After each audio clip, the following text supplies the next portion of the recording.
Good evening. My name is Sherry Raposa, and I teach math here at Prez, and thankfully this year, not in my own home. I began 20 years ago in August 2001, and I had 1 year back east. Then I came to my senses and came back to California. I've taught all levels of algebra and geometry, with the exception of Honors Algebra 2. And I coached swimming for 17 years, 16 here at Prez. And I was not a collegiate swimmer. And I worked with champions. But they encouraged me to try new things, challenging things. And so together with Miss Colvin, one of our science teachers, we did the Alcatraz Challenge. And our goals were A, finish, B, don't be last. Success on both counts. Now, these are actually very applicable goals to the algebra and honors geometry classes. The goal of finishing a task, of completing it, the perseverance to get through something difficult, and the resilience to pick yourself up again when things may not have gone to plan. Things might not be going well. These are important skills, and I think that they're very applicable to schoolwork, especially when it might be new and challenging. As for don't be last, we hope that they aim a little higher, but there's some freedom in not needing to be perfect, in not needing to be first. We wanted to finish that race with just a little bit of dignity. And at the end of the day, if your daughter's work is her own, even if it didn't go well, even if it's a terrible score, she can be proud that what's on the paper is hers and not someone else's. This is the honest truth of who she is in this moment, and it doesn't define her. She just pick herself up and ask some questions and learn it and do it again. So ultimately, that's the most important thing. Ultimately, we're here to help your children learn. To learn math, to learn how to think for themselves, to learn how to figure things out, to learn how to ask for help, to learn how to challenge themselves, and to learn how to keep going. How are we going to do this, though? Well, one of my main goals is to hope that they do not feel like this, help them avoid feeling like this in class. And this is where I'm going to need some of your help. We need to convince these kids to ask for help when they need it. But more importantly, we need to convince them to be fearless when faced with something new, with trying something new, especially in a low-stakes situation, such as sitting in class. We're not going to hand in this work. I'm not even going to look at it. You're just going to work with a friend or by yourself, and we're going to see how it all plays out. Some of them are afraid to even get started, and I need your help to convince them that they're good enough and they're smart enough, and they just need to try. And we learn when we make mistakes, and that's the time to make the mistakes, so that when we're faced with our test or our quiz or our final, we've already faced the mistakes down, and we're not afraid of them anymore. We're not afraid of these problems.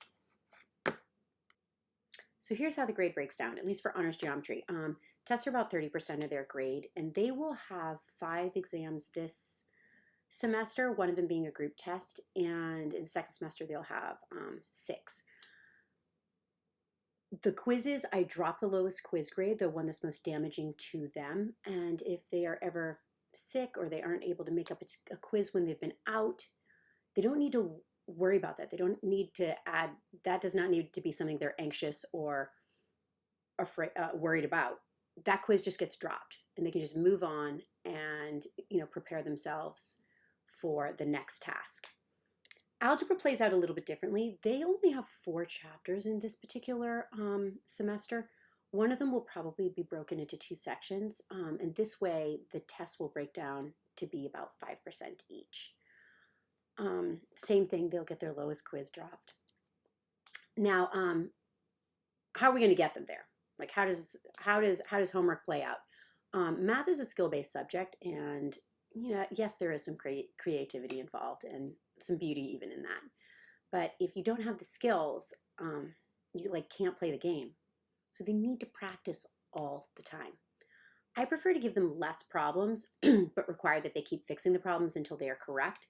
And in the new algebra book, they have something called WebAssign, where they get immediate feedback. If the problem is not correct, it will let them know and direct them to maybe some videos, or they can go back to their notes. The geometry class, they have to wait for me to correct it.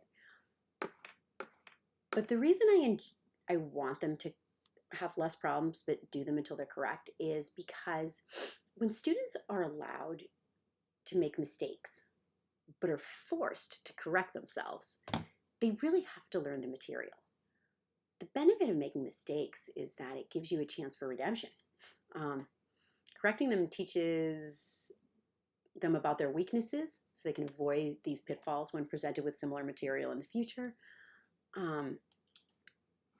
It gets them, it just makes them more confident when faced with a challenging exam.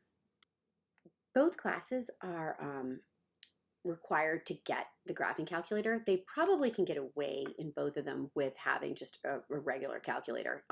Geometry would need trig functions, sine, cosine, and tangent. But we recommend the TI-84 series or 89 series, and because they're not on any exam, they're not going to be allowed to use the one on their calculator or on their phone. And so, I mean, excuse me, on their iPad or on their phone. So it helps that they start to become familiar with this now. The thing is, do you need the color version like they have here? No. But you can see this screen is awfully tiny. And if the difference between the color and the regular one is $15, $20, I would spring for the color just because it's easier to see what's happening on that tiny little screen. But do they need it? No. Don't let them convince you that they need it. It's just, if it happens to play out, maybe it'll be on sale. Geometry is going to need a compass, and we all remember this compass. It's the cheapest one out there. Don't get it. It's murderous. It's going to stab them, or it's going to try to escape from their bag and make a little hole. It's no good. Just don't get that. You can get anything that has screws or a little wheel that can be tightened. Now, why Prez? I find that this community is kind and supportive and welcoming and caring. I went back east for 1 year and I had some great friends there. But ultimately, it wasn't the place for me. And I wanted to come back. I love teaching at a girls' school. They're so open and sharing and encouraging of each other. They give me hope. I met my husband here at Prez, and some of your children may have him for religion or to sing about Jesus. He has, when it's allowed again, he's in charge of the lit band. But when you live far from your family, you need a community that you can count on. And we have found that here, and I hope your daughters do as well. And so if you need to contact me, I'm at Raposa at presentationhs.org. I hope you have a great night and a great year.